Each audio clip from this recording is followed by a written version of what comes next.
That's true. It's not going to do it. All right, Paul, I think we're going to have to go with this.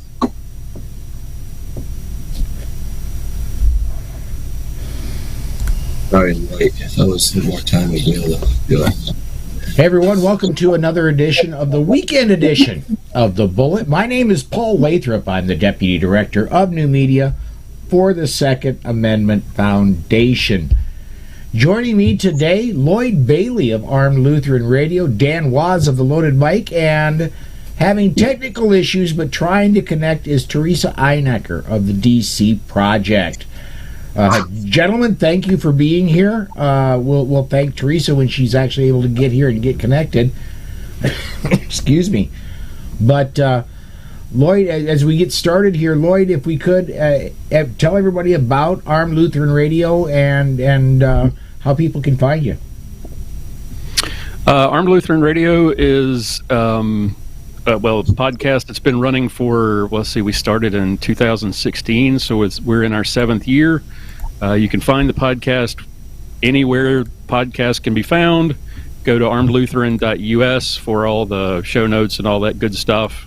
And you can find us on Facebook and a number of other places. But go to the website, armedlutheran.us.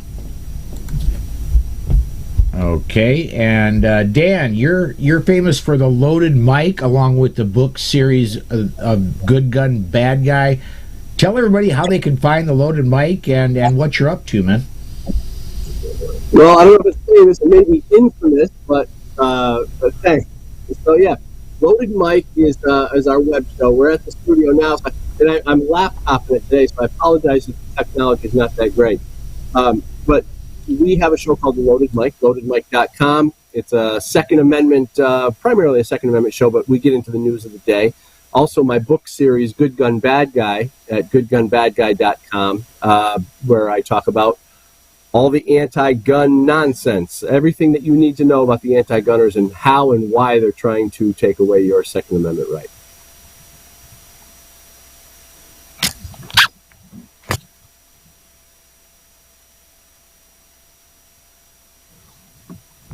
I lost his audio. No, I can't hear Paul. Oh, there he is. There he is. We've got. I'm just going to go ahead and mention we've got issues on the YouTube feed with trolls, and so we're just gonna. If you want to comment on the show, I'm going to ask what you do is go ahead and comment on Twitter, and that's the most reliable way to get to us right now. Is to go onto Twitter and comment with the hashtag Bullet Podcast. Don't bother with Facebook right now. Don't bother with YouTube right now. I'm not going to see them. So, you mean we can't have fun with some of these trolls? I started to say. Well, it's.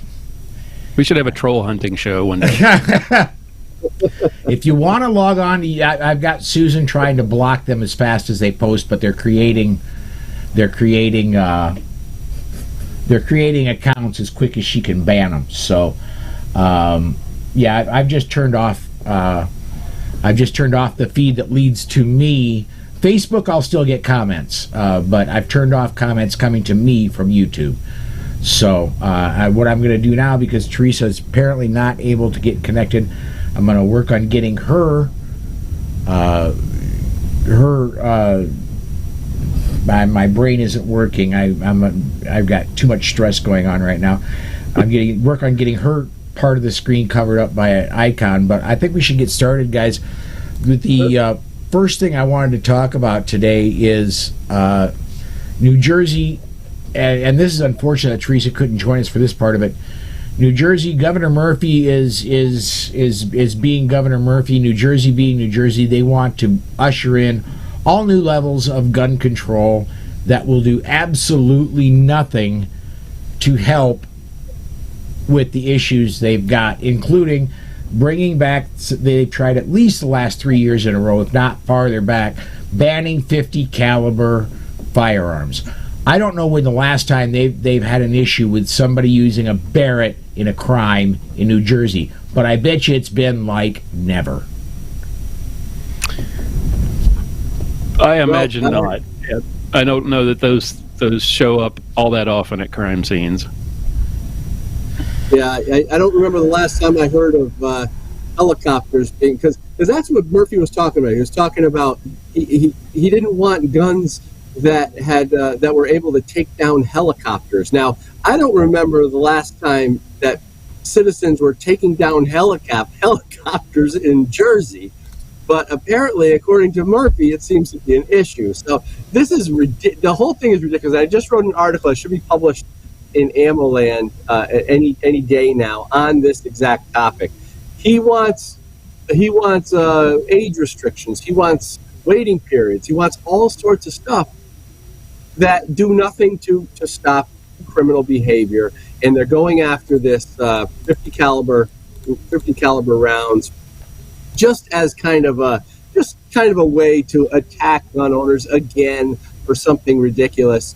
Jersey is the second worst state in the country for gun laws, and if you go to Newark, you're almost guaranteed your car will get broken in. So the people have no way of defending themselves. As a matter of fact, I was in Newark, and my car did get broken in, and they smashed out the column, the center steering wheel column, to try to hotwire the car. And as I came back out of the office that I was going to, I asked the guy on the street, and he said, yeah, I just chased him away. I said, well, he smashed my car up. But that's what they do, in some of these cities, in these Democrat cities. So I don't know what he's trying to do. He wants to further disarm citizens while encouraging more of this criminal behavior. It's terrible. That is really the whole problem with the gun control debate. It's always, well, let's do these things that are going to have absolutely no effect on crime because they're easy. The things that would actually control crime bite into their voter base a bit, and they don't want to do that. They don't want to. They're typically in lockstep with the defund police folks, and the best way to deal with rampant crime is to put people in prison.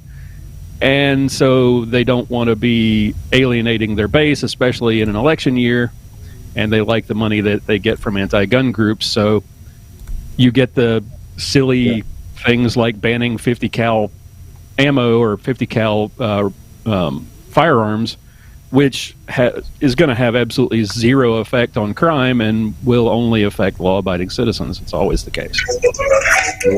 Absolutely. Let me, and we're just, I see her. We'll see if we've got, Theresa is there. Theresa, do we have your audio issue fixed? I think we do. Can you hear me? Yes, absolutely. Yay. Everybody, this is Theresa Inacker. She's with the DC Project. And Theresa, we were just talking about your neck of the woods, New Jersey, and Governor Murphy. Apparently, he's not getting what he wants from the legislature, so he himself has proposed all kinds of new gun control restrictions in the Garden State, including dragging out this 50 caliber ban that he's tried dragging out the last several years in a row that he hasn't gotten yet. But boy, it sure seems that he wants. He certainly does. This is like he's a one-trick pony, right? He keeps bringing up all these things that fail every session, and they just die on the vine, and we fight them back, and he just keeps resurrecting them. So I remember, within the last decade, testifying against several bills, including the 50 caliber ban, and there was a former state police officer who testified and said that 50 cal had never been used in a crime in New Jersey. There was no record of it, and that it was just ridiculous for him to be proposing this. So here we go again. I don't know what the obsession is with that. It's just one of many on a list that he just keeps bringing them up. I think they sound good, and I think really he is a puppet for Mom's Demand. They're asking him to do this, and he does their bidding, unfortunately. Yeah, it seems to me that since they're the ones that are paying his bills, he's just stepping to their rhythm, and whatever they want, they're going to get, whether it's good for the people of New Jersey or not. Right. They really do seem to dictate policy on this. We've been, for the DC Project New Jersey group, we've been meeting with our legislators actually very actively over the last few months. Once this new session started, we just started, making the phone calls and the emails and meeting with people. And, a lot of the Assembly people are very confused by a lot of the language, a lot of the information put out from Murphy's office. So there's a lot of confusion. They really do need the education, as we say, education over legislation. And in this state, they legislate first, and they don't really know what they're talking about. One of the other bills he proposed was to renew the firearms purchase ID card every 4 years. And I testified against that one during it was like a lame duck type of session. Testified against that one, and the people in the committee were just shocked. They had no idea what this was about. I mean, they're ready to vote on it and they're ready to ruin your life about it, but they don't even know what it's about. So when you're ready, we can talk about that bill as well if you want. Sure. Can I make a comment on that? Can I make a comment on the ID card? Here in New York, we have a 5-year renewal, and there is a reason for that. They expect that you're going to forget to renew it. And every time somebody forgets to renew it, that's one less gun owner or one less potential felon who would normally have just been an average citizen. So, it's just another little way to decrease gun ownership in the state. I think it's absolutely horrible. It's kind of a trick, to trick people into, becoming an accidental felon if they forget to renew their ID card. So anyway, that's one of their strategies. Is that how that works? If you fail to renew your firearm purchase card or whatever it is, being from Texas, I don't understand these things. Do you automatically, if failure to renew, does that make you a felon, or is it attempting to purchase after it's expired? How does that work? Let me clarify. At least I know with the permitting process, it is. If your permit expires and you fail to renew it, then yes, then you're committing a crime just by carrying a gun. So I'm assuming, and I shouldn't have spoke, but I guess that by not having your ID card renewed, I guess that would probably be a way of not being able to purchase a gun, unless somebody else knows the answer to that.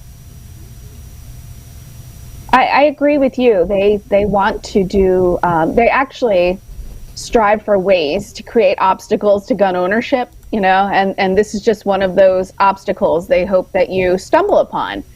And in this bill, they wanted to actually have those who inherit. I think what they're trying to do is they have this imaginary, inheritance loophole, and they're trying to get anyone who inherits a firearm to get a firearms purchase ID card within 30 days of the inheritance, of basically the death. So, I asked them, do we have a widow crime problem in this state or something that we don't know about, right? I mean, this is ridiculous. You can't even get a fingerprinting appointment within 30 days in this state.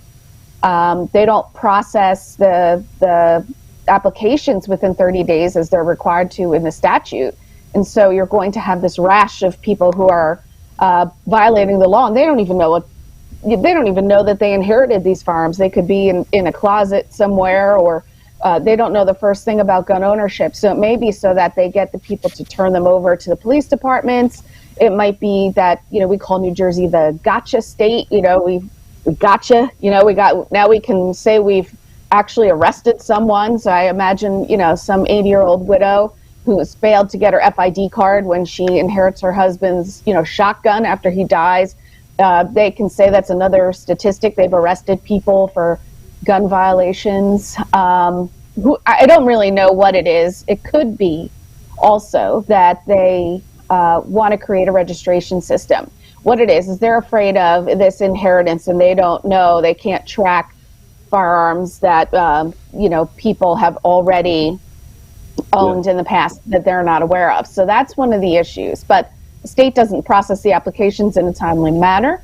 And so, I told them they need to clean up their own house first. Why don't you process them in a timely manner to begin with? And now you're going to flood the system every 4 years with all the pre-existing owners. who's going to pay for this, all of these things. So that's a huge problem. And I can give you a little insight into what the other side thinks. We had the Brady camp was there. They testified. They had their paid lobbyists there. There were some grassroots moms types. There were, several aunties who spoke and said, well, once you get a firearms purchase ID card, you never go through another background check again. So obviously leaving out the fact that you do a point of sale NICS check, which is not instant in New Jersey, that's a whole other issue. So I got up there and said, oh, so they don't like the NICS checks? They don't like the instant, point of sale checks that we do? Because they said that we don't do any background checks ever after you get an FID card. They also tried to draw an analogy with other states that have permitting for carry. And they said, well, in other states, they have a reissue process. And I'm like, yeah, but those are for carrying guns in public, which we don't do here, not yet. So they really want to draw on these things and make it out like there's no background check ever once they issue this magic golden ticket that you can just run wild, the wild, wild west here. So that's just a little bit of insight of what they were, what they're really thinking with this bill.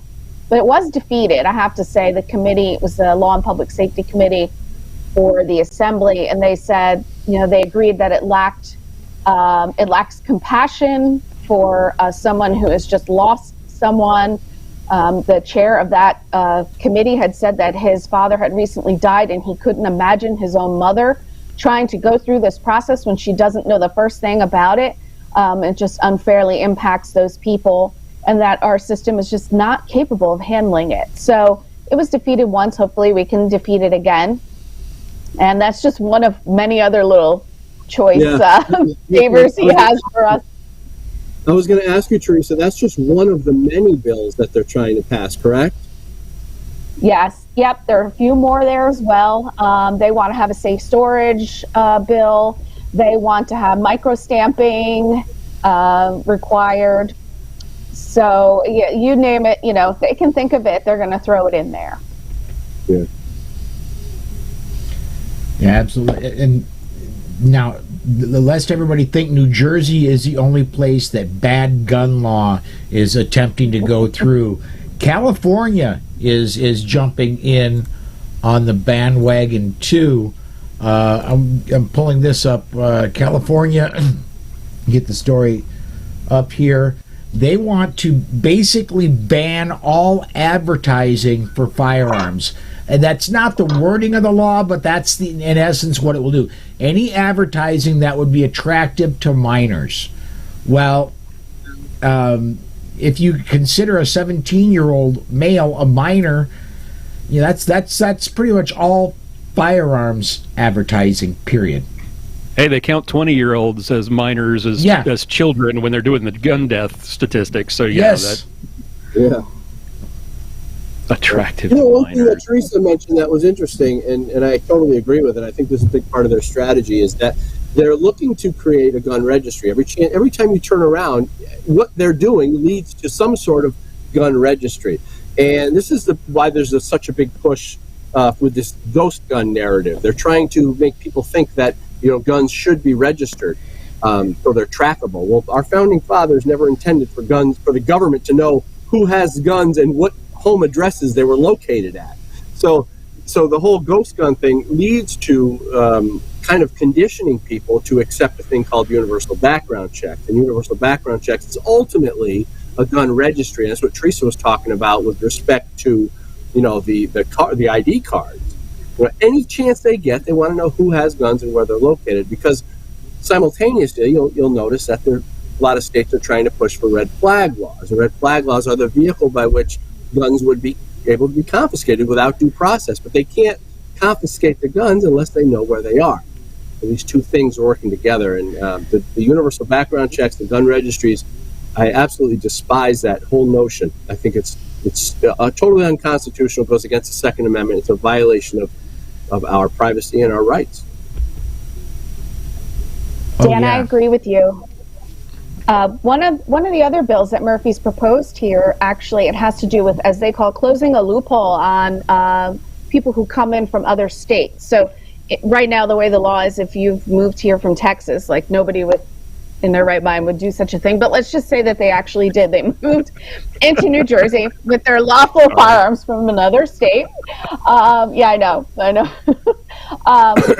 They actually want that person to obtain an FID card within 60 days of moving in, and they want them to register all of their firearms. So you're starting to see the thread, this little theme that's throughout all of this proposed legislation. They're very obsessed with this. They're obsessed with the idea of registering your firearms. They also want to create, I believe it's a digital record of ammunition sales as well. So they want to do that too. So that the theme of registration, government knowing everything about you, it is throughout all of the bills, and especially this. Now you're creating two separate classes of people, which of course is unconstitutional under the 14th Amendment, right? Under equal protection measures. So you have people that have lawfully inherited firearms in this state, people who have moved here from other states in the past that have their firearms, and yet they are not registered with the state. Now you have people, if this law passes, who move in, let's say they move in the day after the law is effective. Now they have to register their firearms. And so what you have are like two different classes of people who have to register their firearms and people who don't. And that's pretty ridiculous. And technically, it's really a purchase firearms ID card. So somebody moves into the state, and maybe they don't intend to purchase any other firearms. So now you're requiring them to actually apply for a purchase ID card within 60 days of moving in.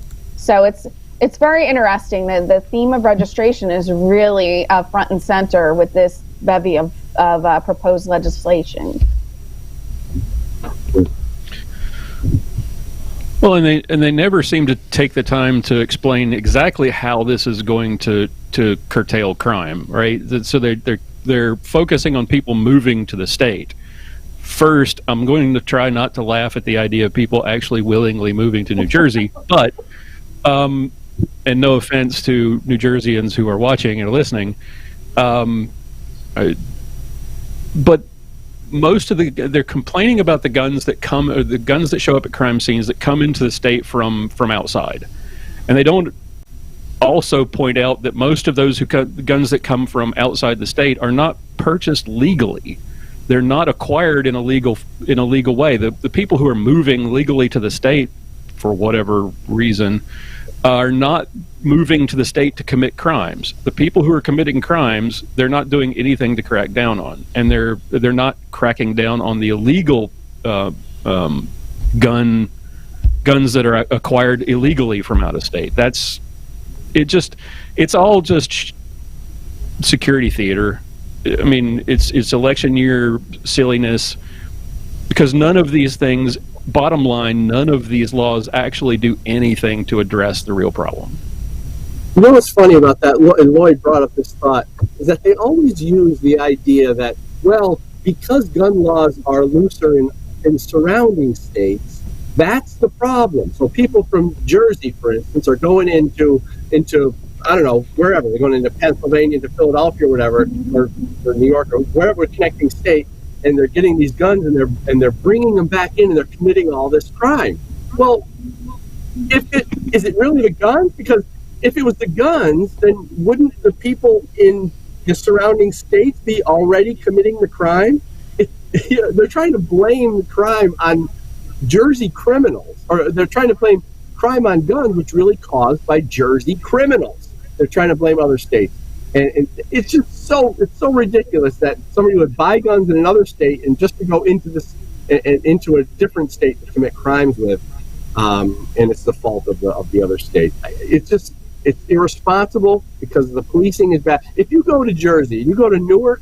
I use Newark because Newark is, well, I've heard it called the armpit of the country, but that's another story. That's your opinion. A crime is committed in Newark every 28 minutes. I think this was the number that I saw. I mean, do something about the criminals, Murphy. Leave the good people able to defend themselves, because the criminals that you create and that you help fester and that you perpetuate they're hurting the good people. So none of this makes any sense. I think logical people realize it, though. Stop the criminals, let the good people defend themselves. It's a very simple concept. Amen. I went to law school in Newark for 3 years, so I'm surprised that it's only every 28 minutes. I don't know where you got that statistic from, but I personally witnessed many crimes. My best friend's wallet was stolen from right within the law school from someone who walked from off the street. I watched somebody steal a car, and the police said, we don't come out for thefts. Is there a person in the car? Nope. Well, then we're not coming out for it. They can file a report for insurance. It was one of those things. And this was a long time ago. We're talking 2 decades ago when I went to school there. So I'm sure it's gotten much worse. Part of Murphy's, if you read his little press release about, what he's doing here, he wants to hold the gun industry accountable, as he says. And I pulled it up, and it says, in New Jersey, almost 80% of guns used in crimes are originally purchased outside the state. However, the gun industry has failed to take any steps to stem the flow of guns to the illegal market through gun shows, flea markets, straw purchases, and theft. So this is his thing. He thinks he's going to hold the gun industry accountable for those things, balancing it on the backs of the widows who have now just inherited, their late husband's shotguns, and they have no idea what they're doing. And also by pressuring our FFLs to have electronic record keeping of ammunition sales. So they wanted to also raise the age to purchase a long arm up to 21 from 18. So again, now it's which is it? Who do you want to be accountable here, right? The gun industry? Do you want to balance it on the backs of the widows? I mean, he's kind of like all over the place, and it's really hard to just keep. It's like whack-a-mole here in New Jersey. Just one pops up, and then we beat that down, and then you got to beat another one. So it's never ending. It really is never ending here. They're trying to destroy the Protection of Lawful Commerce and Arms Act is what they're really getting at. Yes. They want people to be able to sue gun manufacturers out of business. Every time they say you need to hold the gun manufacturers accountable, that's what they're saying. They don't want them to be protected like a car manufacturer would be protected. They want them to be susceptible to anything anybody does with their product. I want to get a couple comments in here, and I want to first of all give a shout out to my wife Susan, who's in the other room and moderating the YouTube, and has got the trolls on their knees, begging and crying and screaming, "Please help me!" She's doing an amazing job. I was able to get the YouTube comments turned back on. I want to get the Pete over Gun website. If looser laws in other states are responsible for the issues, why aren't the same guns also causing issues with those looser states they came from? And then he followed up with, "Oh, that's basically what Dan just said." Exactly. What I'm saying.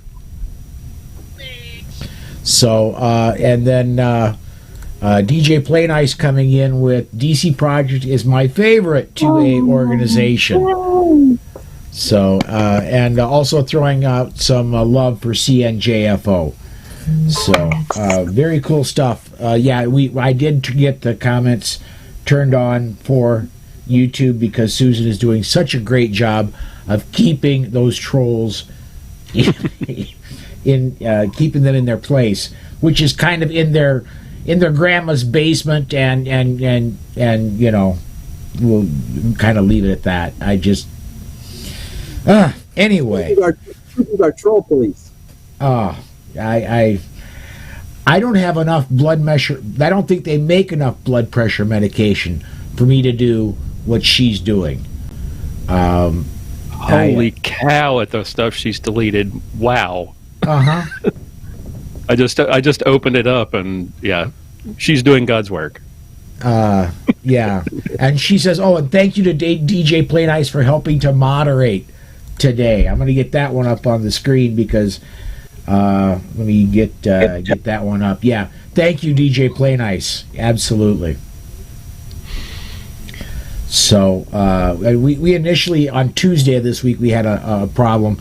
Then I had to dump that show from the regular, because I didn't have Susan's help at that time. That's when she decided to step in and help. And I had to dump that entire show because I just lost it. And she decided to come in and help. And since then, this is the first time we've had a concerted effort from Trolls. And she's just, her and DJ Plain Ice are just doing a fantastic job. So, let's see here. We got the one thing I wanted to talk about today. We did on Thursday. We got a press release, and this is actually kind of big news out of the state of Washington. And for those of you, I'm sure most of you are aware. For those of you who aren't aware, Second Amendment Foundation. I'm an employee of the Second Amendment Foundation. They're based out of Washington State, and the Second Amendment Foundation filed a lawsuit in Washington State because of some things that were happening in Edmonds, Washington. We won that lawsuit in Washington State, and this press release came out on Thursday. I'm just going to go ahead and as soon as I increase the font so I can read it. There we go. In a unanimous decision today, this was released Thursday, the Washington State Supreme Court has ruled the plaintiffs in a lawsuit filed by the Second Amendment Foundation against the city of Edmonds for violating the state's firearms preemption law, which the court upheld, have standing to bring the action. Writing for the court, Chief Justice Stephen C. Gonzalez stated, "We hold the plaintiffs have standing as this ordinance is preempted by RCW 9.41.290. We affirm the Court of Appeals and reprimand the trial to court for further proceedings consistent with this opinion." The SAF was joined in the case known as Bass versus the City of Edmonds by the National Rifle Association and three private citizens, Swan Seaberg, Curtis McCullough, Brent Bass, for whom the lawsuit is named. The city adopted a so-called safe storage mandate for firearms owners living within the Edmonds city limits.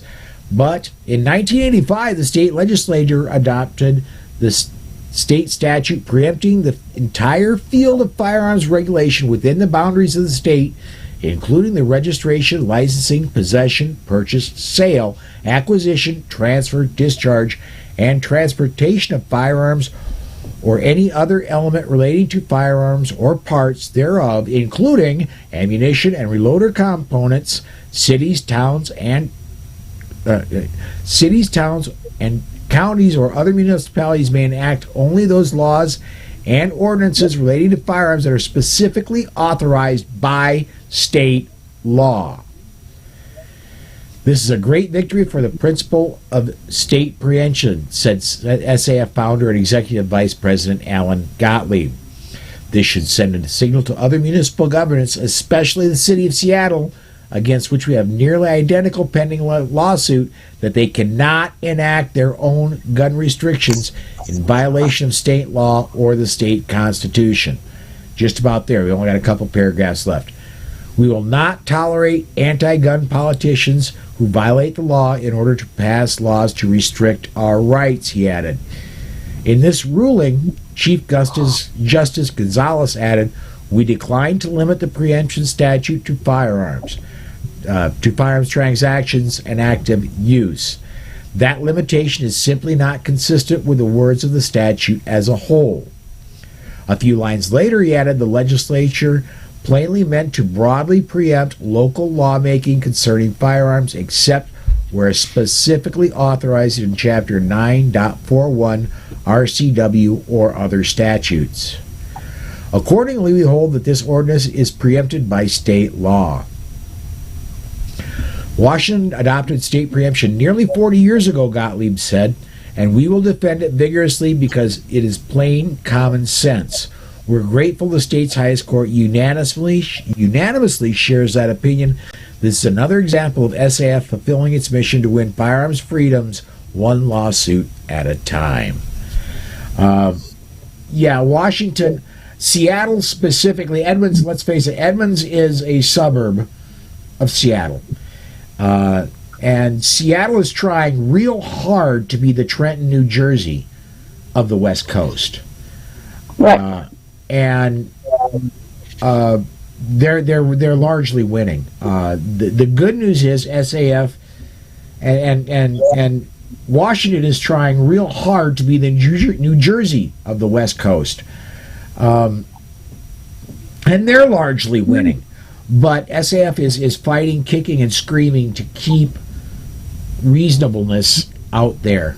I honestly think, and this is going to divert us again, in somewhere between a few weeks and about anywhere between 2 and 6 weeks, I expect the New York State Rifle and Pistol Association versus Bruin ruling to come down.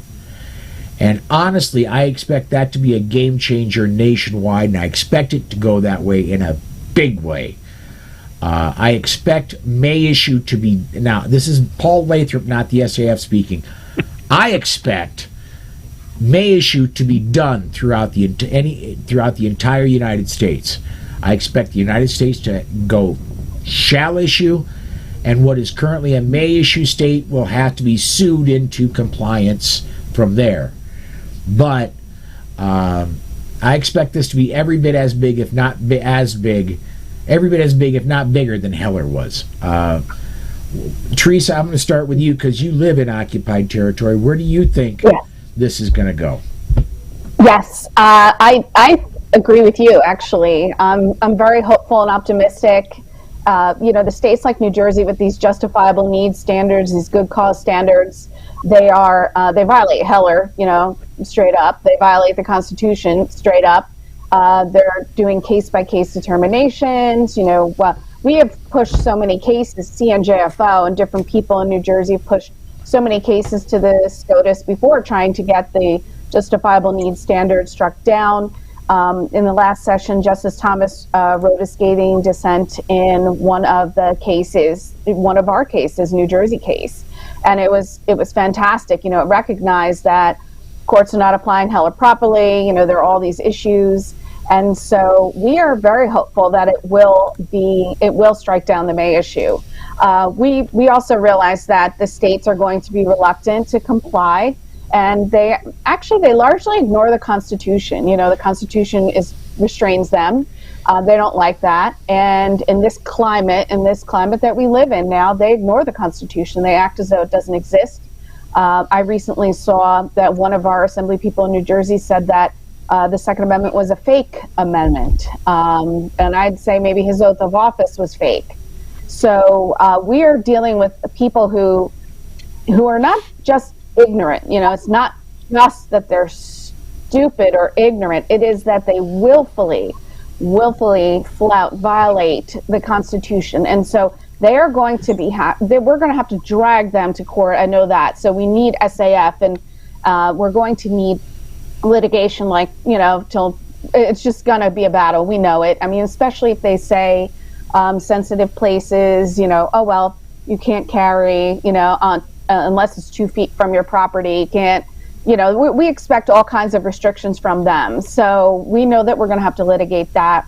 We're trying to also DC Project, right? We're meeting with our legislators because when this comes down and there's going to be implementation of that, we want to be a part of that process. We want them to know who we are. So we're going there to establish a relationship with them so that they can meet with us and pick up the phone and say, hey, we just saw this bill, we just saw this case, we don't know what it means, what does it mean?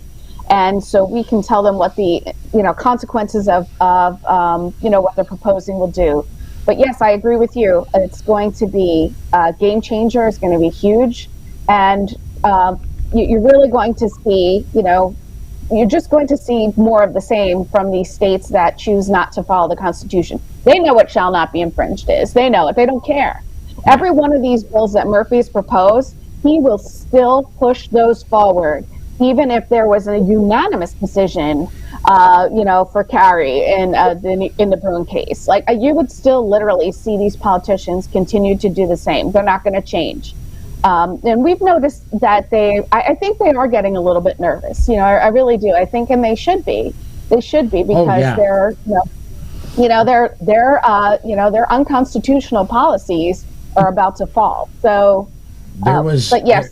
There was an article, I want to say it was Tuesday or Wednesday, in the New York Post, that was absolutely the sky is falling article mentioning the Bruin case and saying if the Supreme Court rules in favor of the New York State Rifle and Pistol Association, things are going to get so much worse. And they tried to tie it to the New York subway shooting, saying that this is going to happen a lot more if the Supreme Court doesn't rule in our favor.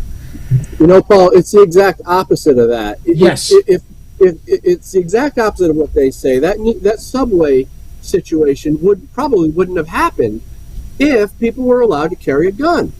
You know, because it's just they're so ridiculous. When you create more gun-free zones, you create more a potential for more violence. When you have more people who have guns on them in their belt, in their purse, on their ankle, wherever, you have less crime. I mean, the good guys will always keep the bad guys in check if they're able. But when they're disarmed, unarmed, and helpless, there's no way it's like declawing the cat because the dog keeps attacking it. You know, you don't declaw the cat. You know, the cat needs to be able to defend itself. It's just so ridiculous. But the subway thing wouldn't have happened, at least not to that extent, had people been able to defend themselves. You know, and every mass shooting I've ever heard of stops when someone returns fire, and usually as soon as there's resistance, period. It doesn't even necessarily need to be returned fire.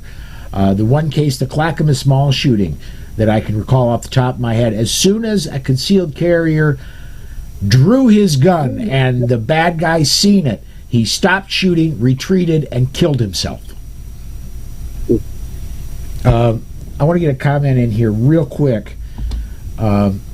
Speaking exactly of what we're talking about, Lee over on the Facebook side says, does anyone have any idea of if SCOTUS makes New Jersey, etc., offer concealed carry, how long they would get to comply and create a CCF system of applications, etc.? Theresa, I'm going to throw that to you. You're most qualified to answer that. Yeah, they would have to implement a system of licensing, right? So as of right now, we actually have our own, our NICS unit. We have a police unit in the state police. We don't direct report to the FBI for simple point of sale NICS checks. And there's like a little office of like 2 or 3 people. When someone's out, NICS gets backed up for 2 weeks because someone's on vacation, okay? So we have a huge problem as far as infrastructure and handling the processing of applications. So, they would have to actually create that. I don't know how it would be funded. There would be, there's probably going to be extra layers in there of red tape that we don't need. One of the other issues, too, would be if they require training and if the government gets to decide or maybe the government provides that training to you. The government would just say, I'm sorry, I know that you've applied for your carry permit, but we don't have any appointments available for the next 3 years for you to get your training, so you'll just have to get in line and wait for it. That's the kind of thing I expect them to do in New Jersey when it comes to implementing this sort of thing. So we have to be extra cautious. I mean, now is the time for people to be ready to talk to their own elected representatives about how this gets implemented, because the state, they're very clever, and these people are going to resist. They're going to resist and ignore what SCOTUS says. So just because there's a ruling in our favor, that's just the beginning. Then there's going to be a fight about how it's implemented, who does it, why does this, why do we have extra layers of state police when, the system doesn't work, it doesn't run 24/7, we're closed on holidays, we're closed on Sundays. Here people are cheering when it only takes 7 days to get a NICS check done, several trips to the store. So, and we're all, that's an infringement. This is an infringement. And people need to understand that, but they get lulled in just like other issues, right? With masks, people get used to it or whatever.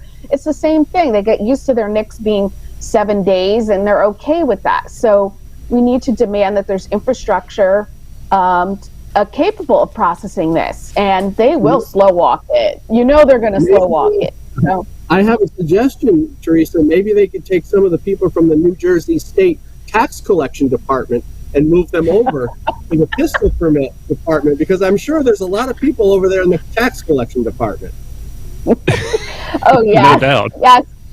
I think we definitely pay the highest property taxes in the nation. We have super high taxes here. Our roads are a disaster. We pay the most per mile, to have a road fixed and all these things. We also don't know where, when we're paying our NICS checks fees and we're paying our FID fees and we're paying our fingerprinting fees. Every time you want to buy a handgun, you have to apply for a new handgun purchase permit. Where are these fees going? Where are these fees going? So we don't know that. We really don't know the reality of that. And especially with all the new people who, purchase, who applied for their firearm FID cards in the last several years, with all the, under the pandemic and everything, we had skyrocketing numbers. Where did all those fees go? What did it pay for? Why is our NICS still taking 7 days? So the infrastructure is not there to handle permitting. It's going to be it's going to be weaponized against us, just to slow walk you from getting your permit. I can guarantee it. So what we do about that, I don't know. And they'll have to go to court and compel them to start issuing permits. You have to compel them to do things. And you're talking, years. Litigation takes a long time, as you know. And the Carol Bound murder was in New Jersey, was it not? That's a perfect example of just how bad New Jersey is at slow walking this kind of stuff. She died specifically because New Jersey drug its feet in approving her application for a carry permit. So yes, if Braun gets the green light from the Supreme Court, every other Democrat-run state like New Jersey is going to kick and scream, and we're going to have to go to court over and over and over again. I mean, if you look at Chicago and Ezell, they had to litigate to allow, gun ranges within the city limits, and then the city specifically set up a zoning structure to prevent that from happening, to get around the law. So they had to litigate it again. So they're going to, like Theresa said, they're going to find ways to work around the law to make it harder and harder to implement. Yeah.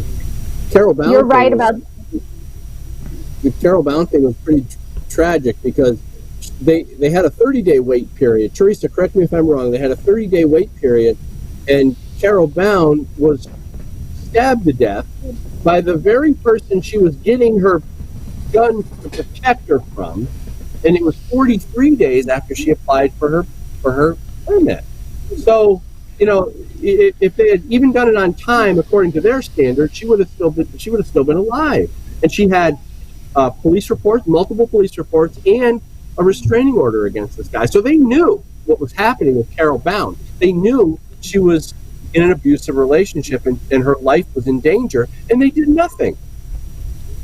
Yes, and actually she had followed up after the 30 days, I believe on day 32 or 33. She went to the police department and said, what is going on? You were supposed to have this done in 30 days. So it wasn't like she hadn't followed up with them. She did follow up with them. So it is absolutely tragic. That's what waiting periods do. And this is merely for her to just protect herself, and her own property. I mean, being unable to carry is a whole another level there. So the issue with these delays, and it's the same thing with our NICS process and the same thing with our applications process here in New Jersey, is that there are no consequences to the state for it to slow walk. There are no consequences for them to violate the statute. I mean, essentially, the statute says they have 30 days to complete this process. They may only ask you the following things, and many of these departments actually ask things that are unrelated. They ask for people to get letters from their employers. They notify their employers that they're applying for FID cards. They ask for letters from their spouses. They do all kinds of things that are not permitted in the statute, and they also drag and go on. I personally had a set of handgun permits that took 6.5 months to get. This is from an NJ State Police entity. This was years ago. Nonetheless, it varies by town. It varies by department, and so it's there's no consequences to them. There are literally no consequences for them to do that. We had proposed and said we wanted somebody to help us get it written into the law that if someone dies, these people are personally responsible. Whoever is responsible in that town for processing those permits, if this person is murdered in between the time or something happens to them as a result of them not getting their FID card on time, that person should be personally liable for it. There need to be some consequences for this. And of course, it gets nowhere. Pete over at Government Websites has a question for you, Theresa. He says, Teresa's in a unique position to be so active and 2A active and living in New Jersey for quite a while now. So the question is, where do you see our 2A fight going in the short term and the long term? It's a great question. I've been at it, for, I don't know, maybe like 12 years now. And it's a lot of the same battles, again, that whack-a-mole, as I said before, you beat one down and another one comes up. We will continue to do the same things that we're doing. And I am a trustee of CNJFO. That's a state group as well. So working with both DC Project and the state group, we're just trying to get more people actually involved and used to engaging with their representatives. We want to remind them that they work for us and that we are out here. We're actually, there are more pro 2A people than they think, because the loudest voices have been the moms for so long, the red shirt, the red coats, right? The red shirt moms. They have been louder, but there are more of us than there are of them. And it's time for us to speak up and make it known that we are, pro 2A and that we want to defend ourselves and that our lives are worth defending. So it's about cultivating our own community. It's actually getting everybody in our community to speak up, to get involved, and to not just leave it to a few people. There's only so much a person can do by themselves. So we are getting more effective at being organized. We're getting more effective at reaching like different parts of our community, the whole big tent. And so we have to keep expanding that. We have to keep, pulling the people in and then giving them the skills that they need in order to engage their representatives and to keep up fighting the law. So long term, I see us constantly litigating, just absolutely constantly litigating against these people who refuse to recognize the Constitution. And it's in the bigger picture of it, like we are literally the defenders of the Constitution.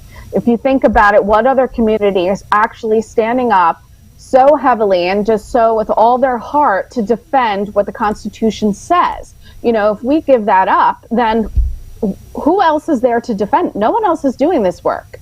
So, it really is important work, not just for 2A, but for the Constitution as a whole, and for the whole idea of what individual rights are in a republic. So I think we're doing, really good work on that front, and we have to keep going, even if we don't win a lot or frequently, right? In New Jersey, we hardly ever do, but we have to keep fighting. I want to get a couple more comments. We've got some really good comments that are coming in. Rosie, David Rosenthal, over on Facebook side said, Carol Bound applied for a purchase permit. She never applied for a carry permit. If she had a loaded handgun in her vehicle, she'd suffer an arrest for illegal use of a firearm. Day 41, she followed up. Day 43, she was murdered. And then DJ Playnice over on the YouTube side says, so where are the lawsuits by residents who've been put through things like that? That's a great question, because there's in law there is something called noblesse oblige. Basically, it goes back to English common law. The king can do no wrong. It is very difficult to sue the government. You basically have to have the government's permission to sue the government. And guess what? In New Jersey, that's really difficult to get. Yeah, it's kind of like the concept of sovereign immunity, right there. So suing the king. So they're sheltered in that. It's very difficult to pierce that, and I mean, to hold anybody individually liable, like, forget it. It's and this is why they get away with things. But there have been so many people in New Jersey who have stood up for, especially for carry, and we have several irons in the fire right now. CNJFO is involved in some litigation. It includes a lawsuit. It's the Kendrick lawsuit. If you want to look it up, or if somebody wants more information, I can point you to it. That's a lawsuit that concerns the permitting scheme in New Jersey, and it is a scheme. It is a scheme. It just the delays and all the requirements and how it's so costly, and it's very difficult for people who can't afford it, to afford all the fees and the fingerprinting and everything. So there's a lawsuit about that with the delays and just the entire scheme. We have several other carry lawsuits that are pending as well, and CNJFO is involved in one of those. So we have several lawsuits going. There are individual plaintiffs in each one of these suits. You have to have an individual who actually has standing in a case, somebody who's got skin in the game, so to speak. And so we do. And CNJFO actually joins, because our members are affected by this. The group is affected by this. So there are several lawsuits out there pending. The last time there were 10, I think there were 10 2A cases that were dismissed at one time before the SCOTUS. 3 of those were from New Jersey, 3. So, I know people make fun of us out here, but we have actually been doing a lot of the heavy lifting and trying to just, stop this from spreading elsewhere as well. Of course, we want our rights recognized equally as all the other citizens enjoy these rights in other states. But if we don't stop it here, it will spread. These ideas, as you mentioned, in Washington, they want to be like New Jersey. And I'm sure that they get a lot of these, cockamamie ideas from Jersey politicians. All right, one more comment that I think we need, because we're coming up on the top of the hour, we need to start thinking about shutting it down, but I want to get one more comment in here. Brian over the Facebook side says, Christie passed something that expedited permits for people in abusive situations, and Murphy did away with it as soon as he got in office. That's something I'm not aware of. I know that they were knocking that around. I'm not exactly sure that it was signed into law, but Brian knows what he's talking about. This one I can't say for sure that it had become a law. I don't recall that. I know that there was a bill pending proposing that. And of course, who wouldn't? Well, and if they can do that for them, then they should be doing it for everybody. Or how about not requiring the permit to begin with, right? I mean, which is what essentially where we should go with this. Christie did us some favors, good, bad, or indifferent, however you feel about Christie. He vetoed a lot of bills. He vetoed a magazine ban for us. He vetoed the 50 cal bill. He did all kinds of things. So he was very good at vetoing a lot of the bills that had passed through the legislature. All right. Well, we got just about 3 minutes left, so I think we should start getting ready to shut things down. I'm going to start with you, Lloyd, if you would. It's been an hour. For people who may have joined us in the middle, tell us about Armed Lutheran Radio. Tell us about, we can see your book behind you. Tell us about your book and plug whatever you'd like to plug whatever you'd like to plug. Thanks again for having me on. Armed Lutheran Radio was founded with the idea that to try to counter some of the arguments that were being made from a Christian perspective and in favor of gun control. The ultimate result of all of that is this book back here, Duty to Defend, which is a compilation of articles from pastors all across the country defending God's word against those who twist it to try to make a political point in the gun rights debate. It's available on Amazon. And another version, a second edition with even more content, is coming probably the end of the year. You can find us at armedlutheran.us. We've been on weekly since 2016, and a shout out to the DC Project. One of our contributors, Mia Enstein, is Colorado's representative, so proud to have her on board with us, and come check us out. All right, Dan, we're going to jump to you next. Tell everybody about the Loaded Mic, and tell everybody about Good Gun, Bad Guy, and anything else you'd like to plug, man. Well, thanks, Paul, for having me on the show. Great talking to you guys. And let me first start with the Loaded Mic. Loaded Mic is our web show that we do every week. Primarily heavy in Second Amendment, but it's also we get into topics of the week sort of thing. And speaking of DC Project, we just had, in our latest episode, Lauren Snyder from DC Project on our show. So we interviewed. So people can look for that Lauren Snyder interview at loadedmic.com, or you can go right to YouTube and find that. My book series is called Good Gun, Bad Guy. It's a 3-book series to talk about the anti-gun strategies and tactics that are used to change the way people think about guns in America. I expose all their strategies, kind of like pulling their pants down in public. It's kind of like the rule book that they never wanted you to see. So the Good Gun, Bad Guy series is a 3-book series, and you can find that at goodgunbadguy.com. Or like I said, the Loaded Mic Show can be found at loadedmic.com. And great talking to you guys, and thanks for having me on the show. All right, and Theresa, here's your big chance. DC Project, CNJFO, anything else you'd like to promote? Here's your chance. Well, I just want to thank everybody. I really enjoyed being on here with you guys. And I appreciate all of you, really caring about what goes on in New Jersey. I have to say that. I really feel, I feel the love over that. And sometimes we really do get, made fun of and everything. But it's nice to be part of this conversation. So dcproject.info, check it out, no matter where you are in the country. And we could definitely use some more women in New Jersey. We're very active, very busy lately. And CNJFO, you can also check us out, especially on Facebook and the Blackwire Media blog there. We can tell you everything that's going on of interest, and we appreciate the support. We really do appreciate the support from across the country.